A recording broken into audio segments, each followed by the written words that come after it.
ગીર સોમનાથમાં જિલ્લા કલેક્ટરે જાહેર સલામતીને લઈને અનોખી પહેલ કરી છે। લોકોની સુરક્ષાને ધ્યાનમાં રાખીને કલેક્ટર દ્વારા fire safety, lift licence, fire NOC સહિતના પુરાવા સંદર્ભે જાહેરનામું બહાર પડાયું છે, જેમાં જરૂરી લાયસન્સ તથા નિયત નમૂનાનું સાઇનબોર્ડ લોકો સરળતાથી જોઈ શકે તેવી રીતે રાખવા માટે આદેશ કરાયો છે અને જો 30 દિવસમાં બોર્ડ નહીં લાગે તો કડક કાર્યવાહી કરવાના પણ આદેશ છે।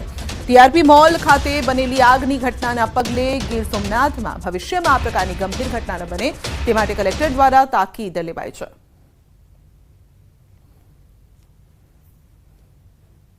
આવી રીતે એક ડિસ્પ્લે કરાવીએ કે ભાઈ જે સ્પર્શતા મુદ્દા છે કે ફાયર એનઓસી તો એમાં લખે કે મારું ફાયર એનઓસી આ તરફનું છે, આ તરફનું રિન્યુ છે।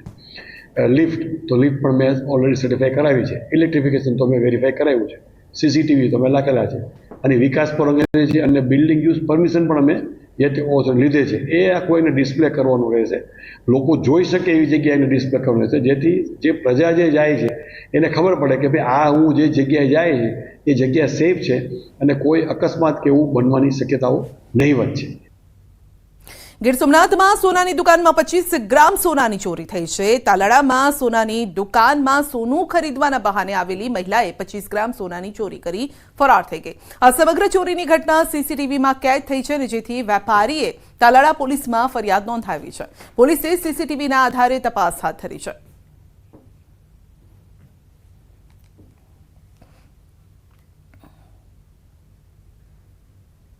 મહારાષ્ટ્રના પાલઘરમાં માલગાડી ટ્રેનના પાટા પરથી ઉતરી જતા અમદાવાદ મુંબઈ રેલવે વ્યવહાર ખોરવાયો છે।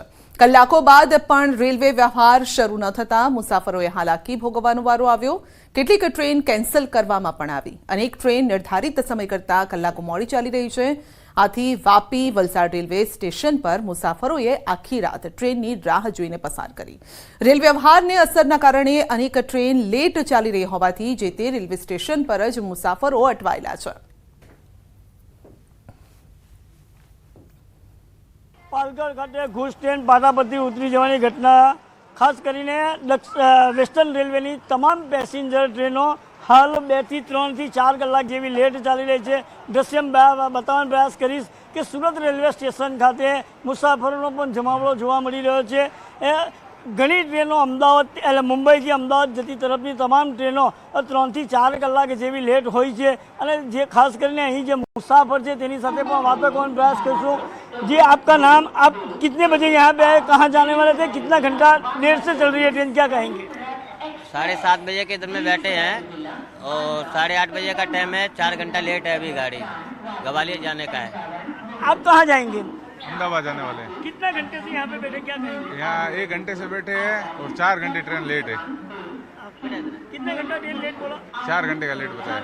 हाँ, આ હતા મુસાફરો જણાવી રહ્યા છે કે સવારથી બેઠા છે પરંતુ આ 3 થી 4 કલાક સુધી ટ્રેન લેટ થવાની ઘટના પણ જોવા મળી છે। પાલઘરમાં જે ઘટના બની છે ગુડ્સ ટ્રેન પાટા પરથી નીચે ઉતરી જવાની ઘટનામાં ખાસ કરીને મુંબઈથી અમદાવાદ તરફ જતી તમામ ટ્રેનો 3 થી 4 કલાક મોડી ચાલી રહી છે। મુસાફરો પણ અહીં ક્યારના બેસી રહ્યા છે કે ટ્રેનોની રાહ જોઈ રહ્યા છે અને ખાસ કરીને આજે ગુડ્સ ટ્રેન ઉતરી જવાના।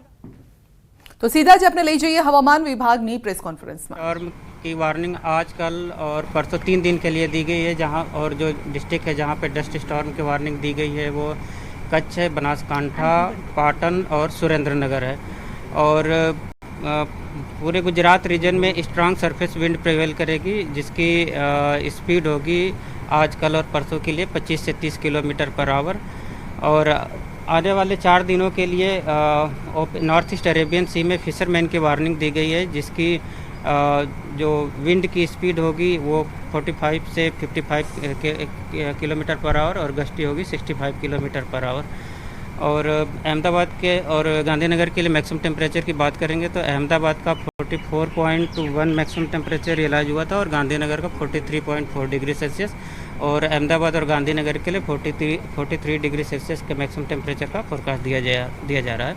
और विंड की डायरेक्शन की बात करेंगे तो पूरे गुजरात के लैंड रीजन पे जो विंड की डायरेक्शन होगी वो westerly, south westerly to westerly wind prevail करेगी। सिर्फ 7 दिन में बारिश की कोई उम्मीद? अभी बारिश का मतलब ऐसा इंडिकेशन नहीं है, तो बारिश का पूर्वानुमान नहीं दिया गया है। आने वाले 7 दिनों तक ड्राई वेदर ही प्रिवेल करेगा। ह्यूमिडिटी का प्रमाण कितना है, कब तक ह्यूमिडिटी कितना है अभी चूँकि जो विंड आ रही है वो अरेबियन सी से आ रही है, तो जो विंड की ह्यूमिडिटी की जो मतलब पूरे गुजरात कोस्ट और लैंड रीजन में जो विंड की ह्यूमिडिटी की जो रेंज होगी वो 40 to 50% ह्यूमिडिटी रहेगी। और डे टाइम में दोपहर के बाद के टाइम में जो ह्यूमिडिटी रहेगी वो नियर अबाउट 50% के आसपास सर रहेगी। अहमदाबाद में क्लाउड रहेगा? अहमदाबाद में छिटपुट क्लाउड रहेगा। यादव जी, रेड और ऑरेंज अलर्ट पिछले दिनों हुआ था, अभी आने वाले दिनों में अभी कोई संभावना ऐसी दिख रही है? आने वाले 7 दिनों के लिए मतलब हीट वेव से रिलेटेड या मैक्सिमम टेम्परेचर से रिलेटेड वार्निंग नहीं है, जिसमें जैसा आपने पूछा था कि ऑरेंज अलर्ट या रेड अलर्ट है, ऐसा अलर्ट अभी नहीं है। और तापमान गिरने की संभावना है?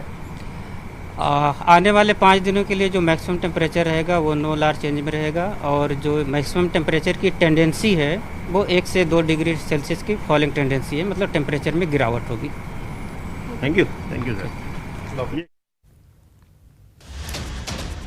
તો હાલ વેધર જે છે હવામાન ડ્રાય રહેવાનું છે। હાલ વરસાદની કોઈ શક્યતા નથી। આવનારું 1 અઠવાડિયું ડ્રાય હવામાન રહેશે।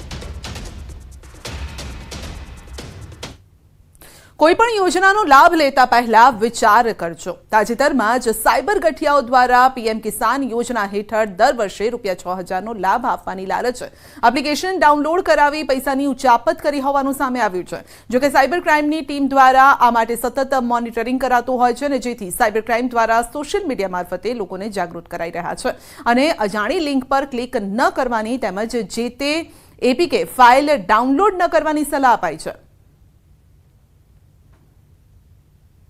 આ તમે એપ્લિકેશન ઇન્સ્ટોલ કરી હોય તો ઓટીપી જે આપણા બેંકિંગ ટ્રાન્ઝેક્શન હોય છે એમને ડાયરેક્ટલી એમને મળતો હોય છે, અને એવું કરીને આપણા બેંકમાંથી એ પૈસાની ઉચાપત કરતા હોય છે।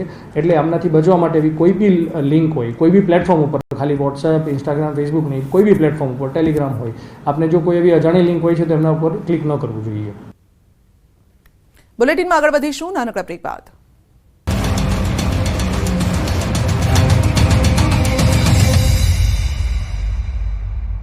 लूबी पम्प्स, फ्लो नहीं फोर्स।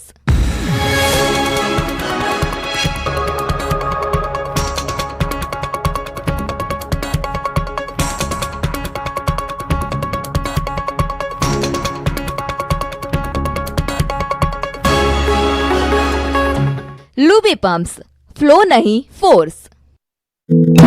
टेम्परेचर 2 से 3 डिग्री सेल्सियस का ग्रेजुअल फॉल होगा। और विंड की डायरेक्शन की बात करेंगे तो लैंड रीजन पे गुजरात के लैंड रीजन पे जो विंड प्रिवेल करेगी वो westerly to south westerly wind prevail करेगी। છેલ્લા 10 દિવસથી સૂર્ય દેવતાએ પોતાનો પ્રકોપ બતાવતા સમગ્ર ગુજરાત રાજ્યમાં વસતા લોકો ત્રાહિમામ પોકારી ઉઠ્યા છે। એટલી હદે ગરમી પડી રહી છે કે છેલ્લા કેટલાક વર્ષોના રેકોર્ડ આ ગરમીએ તોડી નાખ્યા છે। ત્યારે કેટલાક લોકોને માથે ગરમી ચડી જતા મોતને ભેટ્યા, તો કેટલાક લોકો હોસ્પિટલમાં દાખલ થવાનો વારો આવ્યો।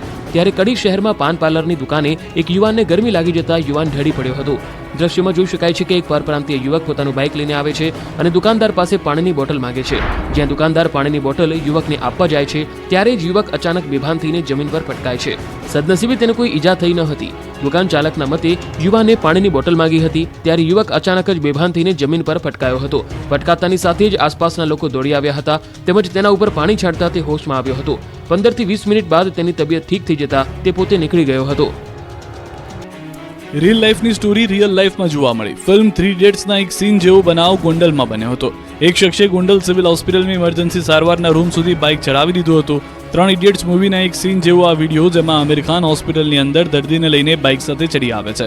એવી રીતે આ શખ્સ બાઇક પર પાછળ એક વ્યક્તિને બેસાડીને સારવાર માટે ઇમરજન્સી રૂમ સુધી બાઇક લઈ આવે છે। દર્દીને સ્ટ્રેચરમાં લઈ જવાના બદલે બાઇક જ ઇમરજન્સી વિભાગમાં ચડાવી દેવાયું હતું। તો બાઇક ચાલક દર્દી સાથે ઇમરજન્સી વિભાગમાં પહોંચતા હોસ્પિટલ સ્ટાફ અને અન્ય દર્દીઓના પણ આશ્ચર્યમાં મુકાતા જોવા મળ્યા। હોસ્પિટલ તંત્રના મતે અજાણ્યા બાઇક ચાલક સાથે રમેશભાઈ તેજાભાઈ પરમાર નામના દર્દીને લવાયો હતો।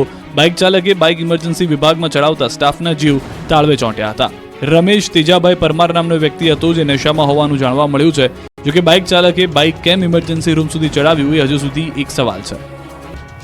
રાજકોટ આગકાંડમાં એક બાદ એક આરોપી પકડાઈ રહ્યા છે, ત્યારે રાજકોટ અગ્નિકાંડ કેસમાં વધુ એક આરોપીની ધરપકડ થઈ છે. આબુ રોડમાં છુપાયેલો આરોપી ધવલ ઠક્કર દબોચાયો. બનાસકાંઠા પોલીસે ધવલને આબુ રોડથી દબોચ્યો.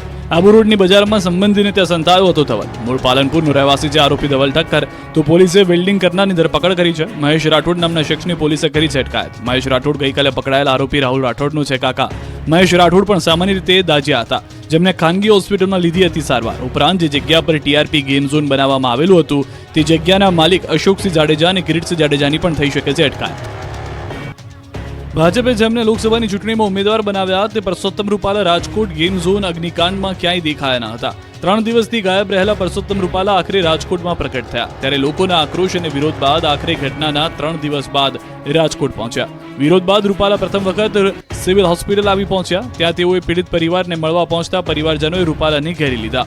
અગ્નિકાંડના પીડિતોના પરિવારે રોષ ઠાલવ્યો. લોકોએ કહ્યું, મીડિયામાં ફોટા પડાવવા આવો છો, આટલો સમય ક્યાં હતા, કઈ રૂપાલાનો ઘેરો કર્યો. જવાબદાર સામે કડકમાં કડક કાર્યવાહી કરવા માંગ. રૂપાલાની સાથે રાજ્યસભા સાંસદ રામ મોકરિયાએ પણ મુલાકાત લીધી. બાદમાં પરસોત્તમ રૂપાલાએ લોકોની વાતો સાંભળી ખાતરી આપી કે મૃતદેહો ઝડપથી આપવામાં આવશે. ગાયબ થવાના સવાલ મુદ્દે રૂપાલાએ ખુલાસો કર્યો કે અધિકારીઓ સાથે સતત સંપર્કમાં હતો, હું આ ઘટના સાથે જોડાયેલો હતો, તમામ બાબતોનું કોર્ડિનેશન સારી રીતે ચાલે તે જોતો રહેતો હતો. રાજકોટના નવા પોલીસ કમિશનર તરીકે બ્રિજેશ ઝાએ ચાર્જ સંભાળ્યો છે. ટીઆરપી ગેમ ઝોન અગ્નિકાંડ બાદ અગાઉના પોલીસ કમિશનર રાજુ ભાર્ગવને હટાવવામાં આવ્યા હતા, જે બાદ સીપી બ્રિજેશ ઝાએ સાદગીપૂર્વક ચાર્જ સંભાળ્યો છે. ડીજીપી વિકાસ સહાયની સૂચના બાદ નવા સીપીએ ગાર્ડ ઓફ ઓનર વગર જ ચાર્જ સંભાળ્યો છે. ચાર્જ સંભાળતાની સાથે જ બ્રિજેશ ઝા એક્શનમાં આવી ગયા છે. 1999 બેચના આઈપીએસ અધિકારી બ્રિજેશ ઝાએ રાજકોટના અધિકારીઓ સાથે બેઠક કરી. ચાર્જ સંભાળતાની સાથે બ્રિજેશ ઝા હોસ્પિટલ ખાતે પહોંચ્યા અને તમામ કામગીરીને જોઈ. અધિકારીઓને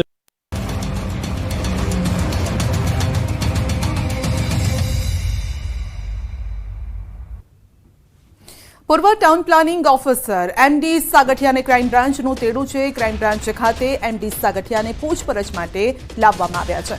અગ્નિકાંડ સામે આવ્યા બાદ ટાઉન પ્લાનિંગ ઓફિસરના પદ પરથી એમડી સાગઠિયાને દૂર કરવામાં આવ્યા છે. એમડી સાગઠિયાનો ચાર્જ રૂડાના અધિકારીને આપવામાં આવ્યો છે. વધુ અપડેટ મેળવીશું સંવાદદાતા અંકિત પાસેથી. જે અંકિત, અપડેટ આવી રહ્યું છે કે પૂર્વ ટાઉન પ્લાનિંગ ઓફિસર એમડી સાગઠિયાને ક્રાઇમ બ્રાન્ચનું તેડું. ચોક્કસ સંધ્યા, ખાસ કરી વાત કરવામાં આવે તો 25 તારીખ સુધી ટાઉન પ્લાનિંગ ઓફિસર તરીકે ફરજ બજાવનારા એમડી સાગઠિયાને તેમના પદ ઉપરથી સાઇડલાઇન કરવામાં આવ્યા છે ને તેમનો ચાર્જ છે તે રૂડાના અધિકારીને સોંપવામાં આવ્યો છે. ત્યારે આજરોજ રાજકોટ મહાનગરપાલિકાના જે કોન્ફરન્સ હોલ છે ત્યાં મીટિંગ મળી હતી ને ચાલુ મીટિંગમાં જ રાજકોટ શહેર ક્રાઇમ બ્રાન્ચ દ્વારા જે એમડી સાગઠિયા છે તેને ઝડપી લેવામાં આવ્યા હોવાનું છે તે સામે આવ્યું છે. હાલ અત્યારે તેમને અજ્ઞાત સ્થળે લઈ જવામાં આવ્યા છે. જોકે થોડીક જ વારમાં તેમને રાજકોટ શહેર ક્રાઇમ બ્રાન્ચ ખાતે પણ લાવવામાં આવશે ને જ્યાં તેમની પૂછપરછ છે તે હાથ ધરવામાં આવશે. સંધ્યા. જી, આપનો આભાર.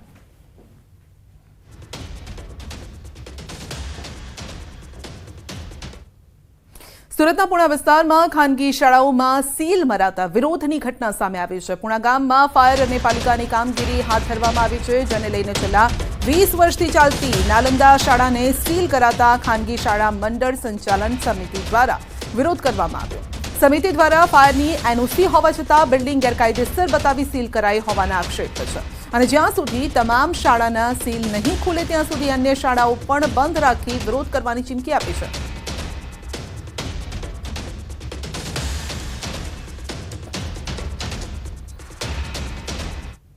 કાળઝાળ ગરમીમાં એક તરફ લોકોને વધુ પાણી પીવાની સલાહ અપાઈ રહી છે અને ત્યારે ન્યૂઝ 18ના રિયાલિટીમાં પીવાના પાણીને લઈને અનેક ખુલાસાઓ થયા છે.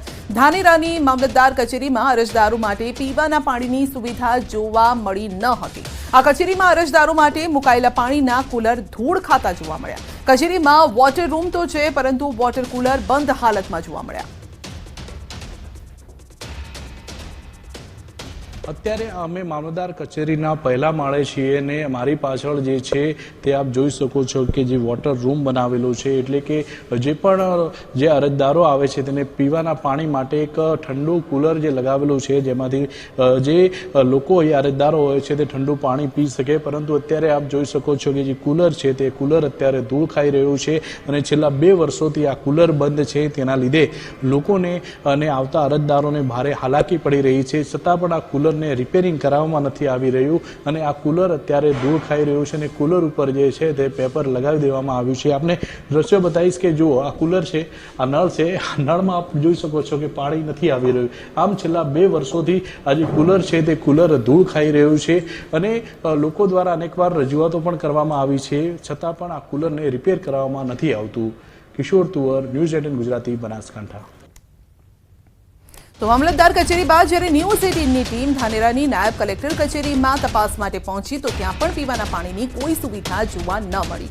નાયબ કલેક્ટર કચેરીમાં પણ વોટર રૂમમાં લાગેલા પાણીના કુલર ધૂળ ખાઈ રહ્યા છે. એક તરફ ગરમીના લીધે લોકો પરેશાન છે, બીજી તરફ અરજદારો માટે સરકારી કચેરીમાં લાગેલ વોટર કુલર બંધ હાલતમાં છે.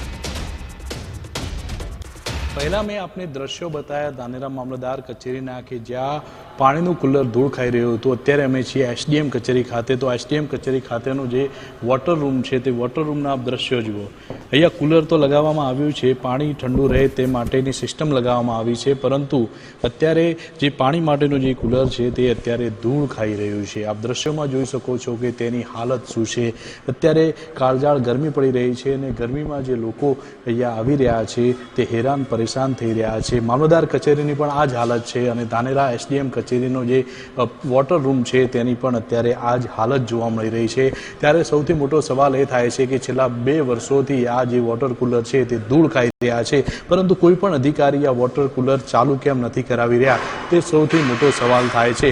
અત્યારે ગરમીના લીધે આપ બીજા દ્રશ્યો બતાવીશ કે પાણીની અત્યારે ટેમ્પરરી જે વ્યવસ્થા છે તે બહારથી અહીંયા પાણીની બોટલો મંગાવવામાં આવે છે. સરકારી અધિકારીઓ દ્વારા પણ બહારથી જે બોટલો મંગાવવામાં આવે છે તેનું જ પાણી પીવામાં આવે છે અને ત્યારે બહારથી બોટલો મંગાવીને જે અહીંયા આવતા હોય છે જે લોકો કામકાજ માટે, તેમને પણ આ બહારનું પાણી પીવાનો વારો આવે છે. પરંતુ અહીંયા જે છે તે હજારોના ખર્ચે જે કુલર લગાવેલા છે પાણી ઠંડા રાખવા માટેના, તે કુલરો અત્યારે ધૂળ ખાઈ રહ્યા છે. ત્યારે કોઈ પણ અધિકારી આ બાબતે કહેવા તૈયાર નથી. અધિકારીઓનું કહેવું છે કે અમે તો અત્યારે નવા આવ્યા છીએ અને ટૂંક સમયમાં આ કુલરો ચાલુ કરાવશું, પરંતુ સૌથી મોટો સવાલ તો એ છે કે છેલ્લા 2 વર્ષોથી આ જે વોટર કુલર છે ધૂળ ખાઈ રહ્યા છે, છતાં પણ કોઈ પણ અધિકારી પાસે આ તેને રિપેરિંગ કરાવવાનો કે નવા લાવવાનો ટાઈમ નથી. કિશોર તુવર, ન્યૂઝ 18 ગુજરાતી, બનાસકાંઠા. બુલેટિનમાં